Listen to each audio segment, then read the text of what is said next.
কেমন আছো? আমি ভালো আছি। চলো তোমাদের আজকে আমি দেখাই তরকার রেসিপি কিভাবে আমি করব। তোমাদের আজকে আমি দেখাচ্ছি কী উপকরণগুলো আমার লাগছে। এখানে তরকা ভিজিয়েছি আমি 250 গ্রামের মতন ভিজিয়ে রেখেছি। এখানে আমার খাসির মাংসের কিমা, অনেকে ডিম দেয়, আমি ডিম দিয়েও করি, বেশিরভাগ ডিম দিয়েই করি, কিন্তু খাসির মাংসের কিমাটা ছিল, আমি ভাবছিলাম কী করব, সেই কারণে আমি তরকারি করব। তা আমার কী উপকরণগুলো লাগছে তোমাদের আমি দেখাই। চলো, এখানে কাঁচা লঙ্কা কুচি আছে, রসুন কুচি আছে, পেঁয়াজ কুচি আছে, টমেটো, আদা, রসুন, পেঁয়াজ আমি এটা পেস্টে দেবো। এখানে টমেটো কুচি আছে, ধনেপাতা কুচি আছে, ধনেপাতা লাস্টে দেবো। এখানে আমার নুন লাগছে, লঙ্কার গুঁড়ো লাগছে, হলুদ লাগছে, চিনি লাগছে, কাস্তুরি মেথি লাগছে, তড়কা মশলা লাগছে, বাটার লাগছে। এই উপকরণগুলো আমি দেবো। চলো তাহলে কীভাবে তরকাটা রান্না করা যায় তোমাদের আমি দেখাই। এবার আমি এখানে তেল দিচ্ছি।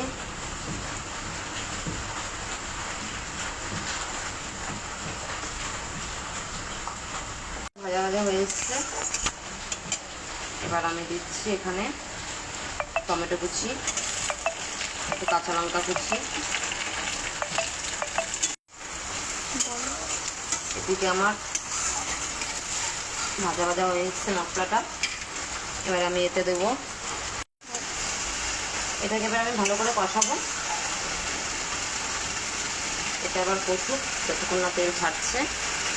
এবার এখানে আমার এবার আমি বাটা মশলাটা দিয়ে দিচ্ছি, আদা রসুনের পেস্টটা।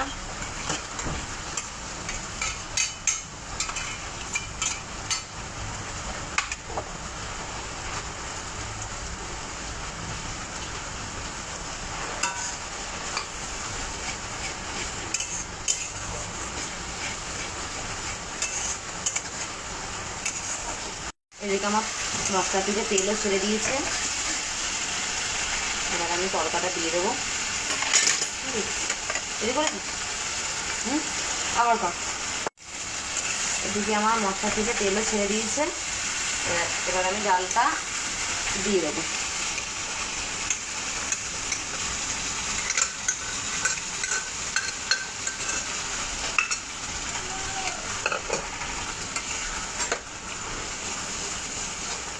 সিটি মারা হয়ে গেছে।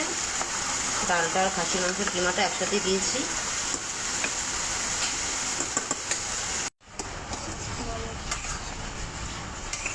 এবার আমি এতে তড়কা মশলাটা দিয়ে দেবো। তড়কা আমার প্রায় হয়ে এসছে। বাটারটা নিয়ে নিয়েছি।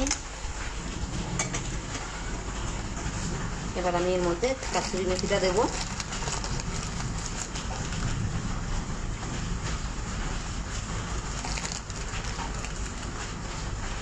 বেশি দেবো না, কারণ ধনেপাতা দেওয়া আছে।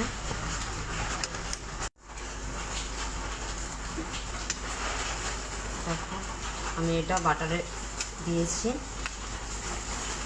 বাটারে দিলে হালকা, বেশি লাল করবো না। এবার আমি এটা বাটারে তরকাতে দিয়ে দেবো।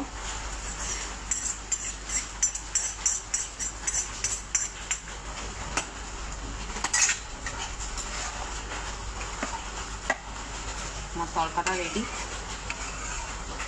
দেখো বন্ধুরা, তোমাদের কেমন লাগলো? তোমাদের যদি ভালো লাগে তাহলে আমাকে দেখা, এটা কাট। তরকারি রেসিপি করা রেডি। কাদের কাদের পছন্দ হলো তারা আমাকে কমেন্ট, শেয়ার, সাবস্ক্রাইব করে জানাও।